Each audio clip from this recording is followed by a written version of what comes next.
my prediction video for UFC Fight Night Hunt vs. Lewis. Let's start at the bottom. The first fight is Talbot Gudas versus Dong Hyun Kim. This isn't the good Kim, it's the shittier one.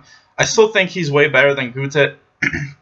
I think Gutai is like a jiu-jitsu guy with a little bit of striking, but he's 0-3 in the UFC, and he really just hasn't looked impressive. He's been knocked out and submitted. I think he's been finishing every single one of his fights, and even though this Dong isn't that great, I still feel like he's a tough guy with good wrestling, and he's willing to strike, and I just think sooner or later he's going to catch this guy with a strike and win by knockout. So I got Dong winning. Next is JJ Aldrich versus Chai Mi John. Chai Mi looks like a really good striker, and JJ is also kind of a striker, so it's just kind of hard to tell just because Chai Mi has only been fighting in Korea. Even though she's undefeated, she looks like a really good striker, but it's kind of against lesser competition, so, you know, I don't know how well she's going to do against the upper echelon, but I'm still going to pick her just because she's undefeated and she's looked really good in the videos I've seen on YouTube and stuff like that. JJ Aldrich, to me, just looks like she's an okay striker, but she's kind of lost to, like, better people, and I don't think her grappling is that great. So I'm going to pick Chai Mi. I think she wins by decision. Next is Kiichi Kunimoto versus Zach Ottawa. And Zach Ottawa is kind of like a jiu-jitsu guy with really technical striking. I think Kiichi Kunimoto is a really strong wrestler with solid top-game grappling. I think that if Kiichi can clinch up with him, he can kind of grind this out and he'll win a decision. Like I said, I don't know how great Zach Ottawa's wrestling defense is because I feel like, you know, he won that fight against Josh Berkman that was really close, but Josh was just striking with him. He wasn't really trying to wrestle super hard. So I haven't really seen Zach get, you know, he had decent takedown defense against Sergio Moraes, but he's not a wrestler either. This is a really tough fight to call too, but I'm going to go with Kiichi Kunimoto. I just think he'll be able to get this fight in the clinch and grind out a decision. Next is Luke Jamon versus Dominic Steele. And Luke looks like he's a pretty decent guy. He's like a decent all good everywhere but not great anywhere.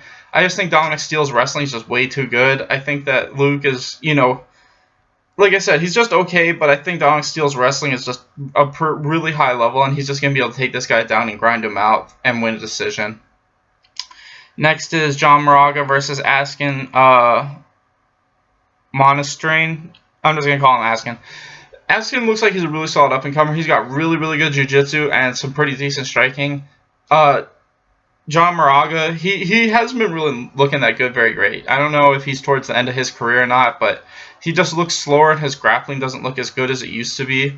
I'm just going to go with Askin just because, you know, he's like 13-1, something like that. He looks really, really good in my opinion, and I think that he's going to probably win this fight either by decision or a late submission. Next is Damian Brown versus Vince Pichel. And this fight's really hard just because I think Vince Pichel is the better fighter overall, but he hasn't fought in like 2 years. He has a lot of injuries. I think, you know, even though he's like 2-3-0 in the UFC, they're all like a year or two apart. You know, he was on the same season as guys like Michael Chiesa and all that. And all those guys, like, for some reason, they all get... That was just an unlucky season, in my opinion. It feels like none of those guys fight a whole lot. They always keep getting injured. Like, Al Iaquinta, like, doesn't want to fight and shit like that. But he looks really good, in my opinion. He only has that one loss to Rustam Khabilov, but since then, he's looked really good. Damian Brown's a really good... He's a pretty decent striker with good jiu-jitsu, but he hasn't really fought any of the really great people. And I don't know where Vince Pichel is. If Vince Pichel is still how he looked a few years ago, then I think he should win this fight pretty easily. But, you know, with the injuries and shit, who knows how good he is at this point. I'm still going to pick him just because I'm hoping that the injuries won't have any effect on him. And I think Vince Pichel is just the better striker, grappler overall, and I say he wins by knockout or TKO. Next is Alexander Volkansky versus Mizuto Hirota. And Alexander looks like a really good striker with a little bit of grappling. And Mizuto Hirota is obviously like a boxer, wrestler guy. This fight is tough to call just because Alexander's another one of those guys he has a really good record, but he hasn't fought anybody great. And Mizuto Hirota, obviously, you know, he's a little bit older, a little bit slower, so I don't know how well he's going to do against somebody who's younger and faster. I'm going to go with Alexander. I think he should be able to set the takedowns and just win decision, but like I said, it's hard to tell just because he hasn't fought the upper echelon of people, but I'm still going to go with Alexander. Next is Tim Elliott versus Ben Nguyen, and to me, Ben Nguyen's probably the better, faster striker, but I think grappling overall, Tim's much better. I feel like Tim was able to control Lewis, and Lewis was able to control Ben pretty easily once he got it to the ground. So, you know, just by that logic, I feel like Tim should be able to take this fight to the ground at any point. And once he gets it there, I think he's going to be able to float on top of him and eventually land solid ground and pound and win by submission. So I got Elliott probably win by second round rear naked choke. Next is Ion Cutelaba versus Henrique Da Silva, and both these guys are kind of weird because I think they're both really good, but they have a hard time beating the upper people. I think they both have kind of holes in their games, grappling-wise, like wrestling especially. And this is basically going to be a striking match, and I think if this does hit the ground, Henrique's got a big advantage. I think his jiu-jitsu is way better than anything Ion has with his wrestling. But striking-wise, I think Henrique just hits a little bit harder, and I think that his technique's a little bit better. So I think Henrique's probably going to win this fight either by TKO or submission.